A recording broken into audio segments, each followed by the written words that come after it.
வணக்கம், இது டூன்வர்ஸ் தமிழ் ஸ்டோரிஸ். இன்னைக்கு ஒரு சூப்பர் நீதி கதையோட வந்திருக்கோம். வீடியோவை பார்க்கறதுக்கு முன்னாடி மறக்காம சப்ஸ்கிரைப் பண்ணிடுங்க. வாங்க கதைக்குள்ள போகலாம். இந்த உலகத்துல நீங்க போடுற ட்ரெஸ்ஸை வச்சுதான் உங்களுக்கு மரியாதை தருவாங்கன்னு நினைக்கிறீங்களா? அப்போ நீங்க இந்த கதையை கண்டிப்பா கேட்கணும். ஏன்னா பல கோடி ரூபாய் பட்டு துணியால தர முடியாத மரியாதையை ஒரு கிழிஞ்ச வேட்டி கட்டின மனுஷன் எப்படி வாங்கி கொடுத்தாருன்றதுதான் இந்த நெசவாளியின் ரகசியம்.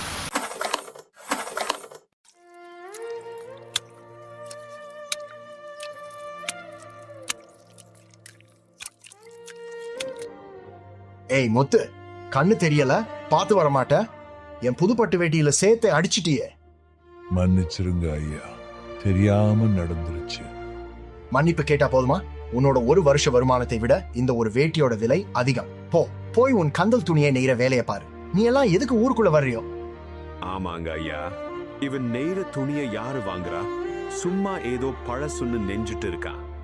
ஐயா, துணிங்கிறது வெறும் உடம்பு மறைக்க மட்டும் இல்ல, அது நேரவனோட நேர்மை. ஒரு நாள் புரியும்.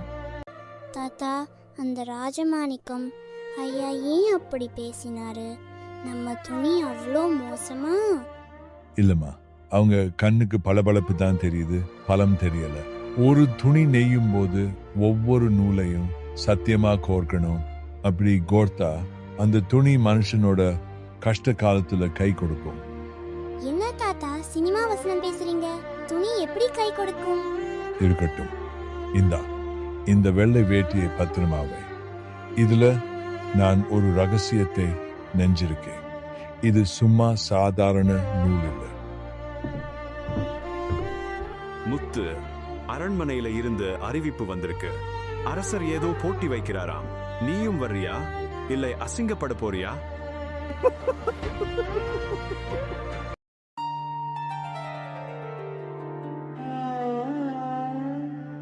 இங்கே வந்திருக்கும் துணிகள் எல்லாம் பார்க்க ரொம்ப அழகா இருக்கு. ஆனா எனக்கு தேவை ஒரு அதிசய துணி. அதுக்கு ஒரு சோதனை இருக்கு. மன்னா, இதோ என் பற்று. இதுல தங்கம் கலந்திருக்கு. ஒரு வருஷம் ஆனாலும் நிறம் மாறாது. நிறம் இருக்கட்டும். இதோ இந்த பாறாங்கல்லை இந்த துணியை கொண்டு கட்டுங்கள். மேலே தூக்கும் போது துணி கிழிந்தால் உங்கள் தரம் பொய். ஐயோ, பட்டு துணி பாரத்தை தாங்குமா மன்னா? அது மென்மையானது ஆச்சே. அப்படியானால் அது பலவீனமானது. அடுத்து யார்? மன்னா, இவன் ஒரு பிச்சைக்காரன். இவன் கொண்டு வந்திருக்க அழுக்கு துணிக்கு இந்த அவமான சோதனை தேவையா? மன்னா, அனுமதி கொடுத்தா நான் முயற்சி செய்றேன். என் துணியில தங்கம் இல்லை, ஆனா தர்மம் இருக்கு. சரி, முயற்சி செய். வீரர்களே, கல்லை தூக்குங்கள். என்ன ஆச்சரியம்! துணியிலிருந்து ஒரு நூல் கூட பிரியல. என்னப்பா இது? ஒரு நூல் கூட பிரியல. இது ஏதோ ஏமாத்த வேலை. மன்னா, இவன் துணியில ஏதோ வசிய மருந்து தடவி இருக்கான். ஐயா, இது மருந்து இல்ல.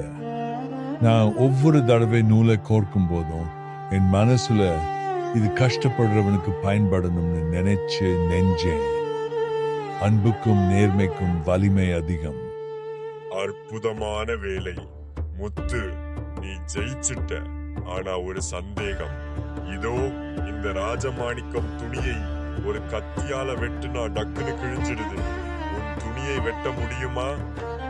மன்னா, என் துணிய கத்தியால வெட்டலாம், ஆனா அகங்காரத்தால வெட்ட முடியாது. கதை முடிஞ்சதுன்னு நினைக்காதீங்க. இங்கேதான் ஒரு பெரிய ரகசியம் இருக்கு. முத்து அந்த போட்டியில ஜெயிச்சதுக்கு காரணம் அந்த துணி மட்டும் இல்லை.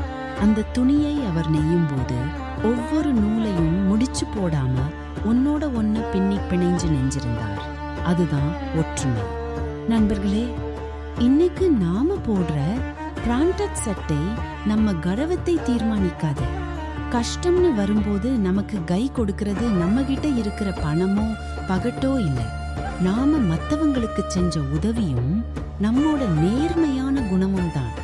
நீங்க பார்க்கிறதுக்கு சிம்பிளா இருக்கலாம், ஆனா உங்க தரம் ஸ்ட்ராங்கா இருக்கணும். உங்ககிட்ட ஒரு கேள்வி, நீங்க வெளித்தோற்றத்துக்கு முக்கியத்துவம் கொடுப்பீங்களா இல்ல உள்ளுக்குள்ள இருக்கிற குணத்துக்கு முக்கியத்துவம் கொடுப்பீங்களா? பதில கமெண்ட்ல சொல்லுங்க.